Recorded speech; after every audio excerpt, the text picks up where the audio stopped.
Greetings fellow men, servus Männer, it is Red Pill Germany again. Today I want to talk about the cases of recent electoral fraud that have surfaced in Frankfurt, Hesse. These are by no means the first documented cases of electoral fraud in Germany or even in the state of Hesse for that matter, but it is quite interesting this time and it has influenced the upcoming coalition talks. At first, as I reported last time, it looked like that it would still be enough for the Green Party and Angela Merkel's CDU to rule Hesse together. However, now the coalition talks are on hold until this electoral fraud question is solved and we have some transparency here. And it might be that the Liberal Party, the FDP, might join this coalition actually, or that it will be a totally different coalition. But I don't want to talk about coalitions in this video, I want to talk about electoral fraud. So there are many stories, for example, from the United States that especially the Democratic Party buses minority groups across district lines or borders in order to have them vote twice or in another district. So what we see in Germany is normally something else because, as you know, recently, maybe you know, there was a new patch for StarCraft 2 and the rules, the balance, changes a bit. And the strategies that you use must be tailored, of course, to the rules of the game. And our electoral process is a little different. And in each country, it might be a little different. So if you want to commit electoral fraud, you have to adapt to the rules of the electoral process here. So this is why in this video first I want to tell you what has really happened, how we know this time that there is electoral fraud going on in the state of Hesse and where it is. And then I tell you about the electoral process in Germany. I want to keep that brief. It might be boring details.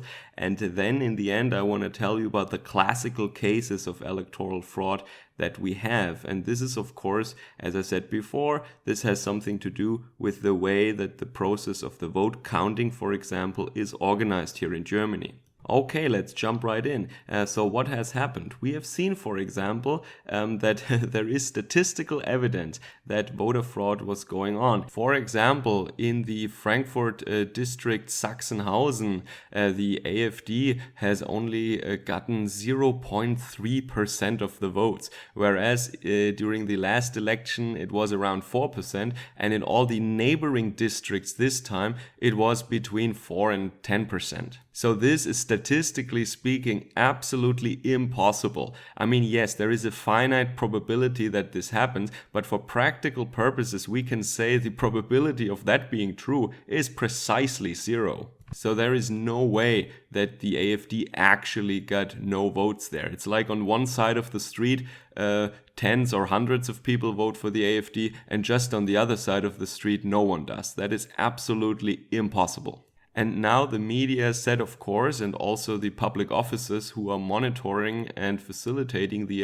electoral process there, they say, oh, that was human error and the poor volunteers were overworked, or they missed a decimal point, so 1.2 turns into 12 or 0.12, or they flipped digits in a figure that means out of 12 they make 21 or something. But this is all nonsense. These are blatant lies, because for this to be human error, there would be an element of randomness involved here. But it always hits conservative or patriotic parties. It always does recently. In all fairness, I have to say that in Bavaria, for example, the CSU, a Christian, conservative, centrist party, a little bit traditionalist, of course, in Bavaria also, they have also a not so glorious history of using these techniques that I will describe later as well. But in the present day or recently, it is more or less the urban centers of cities in Western Germany, or Eastern Germany too, but urban city centers that are dominated by leftists and the Green Party. They are currently the ones who predominantly use this technique. And you can see that it is only to the detriment of centrist or right-wing parties. It is never to the detriment of the Green Party that this kind of stuff happens. So a human error or an honest mistake can be ruled out absolutely. This was premeditated, this is systematic, this was planned. This kind of electoral fraud did not only happen in Sachsenhausen, that was just an example. Actually, in 80 districts for this state election in Hesse, the results had to be corrected. They transmitted or forwarded wrong numbers, and in 28 districts there was a recount. The actual true figures we don't know, because only the most clumsy attempts like this, where you say, oh, this party has 0% of the votes, only the most clumsy and blatant attempts actually are seen. This is the tip of the iceberg. I don't even want to know what is really happening.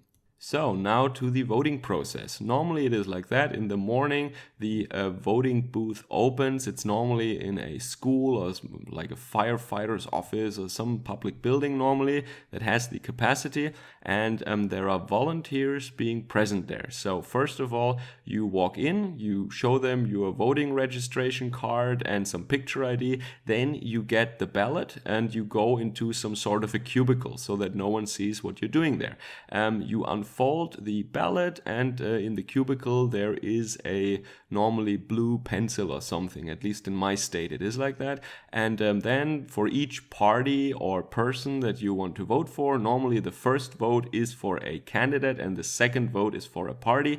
And then you just make your cross in the bubble where you want your vote to be. And that is normally a valid ballot sheet.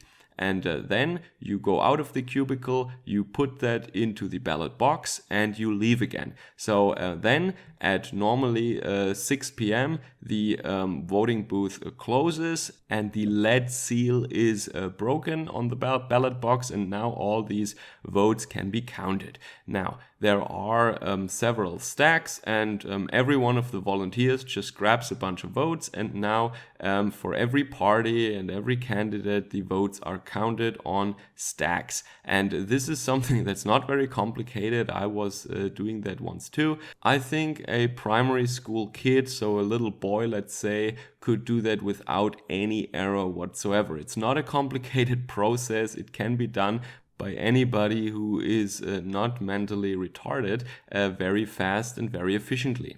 Now then the numbers are entered into a computer system and thereby conveyed to the authorities. Now, as a control mechanism, to my knowledge, only the total sum of the votes is checked afterwards. So even if you have, let's say, an AfD member present there, you cannot look at all the stacks, you cannot look at what everyone is doing at the same time. It's normally not possible. So, and here we already come to the mechanism that this electoral fraud is actually carried out. So normally in these inner city voting rooms, when everyone leaves or like the voters leave after 6 p.m. and people look around in the room and they realize, they look each other in the eyes and the door is closed, the leaden seal is off the ballot box, and they realize, ooh, we're all Green Party members, we're all progressives, and we're the only ones in the room. And then, of course, they would just declare votes for the AfD, for example, as invalid, even though they're perfectly valid. Now, normally an invalid vote would be when there are more than 2 crosses there, or when there is no cross at all, or it's not a cross, or it's not clear what you did. But if you have clearly first cross AfD candidate, second cross AfD as a party, that is a perfectly clear and valid vote, and they would still put it on the stack for the invalid votes. This is the easiest technique how you can do that, because as I said, in the end only the total sum of the votes is checked. There is no one going through the stacks again to check if they are actually distributed correctly among the different stacks. And only the clumsy cases, as I said, where it's statistically absolutely impossible that this is correct, will see a recount. And then you normally see, aha, the AfD didn't have 0.3%, but actually 7%. So, and this can actually be very significant because we have a threshold of 5% to make it into parliament, both in the states and in the federal level. So this is actually very significant for a newly formed small party. And also coalitions between two or more parties, every percent counts. Maybe for people like from the US, where there is a two-party system, this might not be so important. But even there, you have very dicey, very close races, like in Texas, what we've seen. So a little bit of manipulation can already flip the whole state, the whole district, yeah?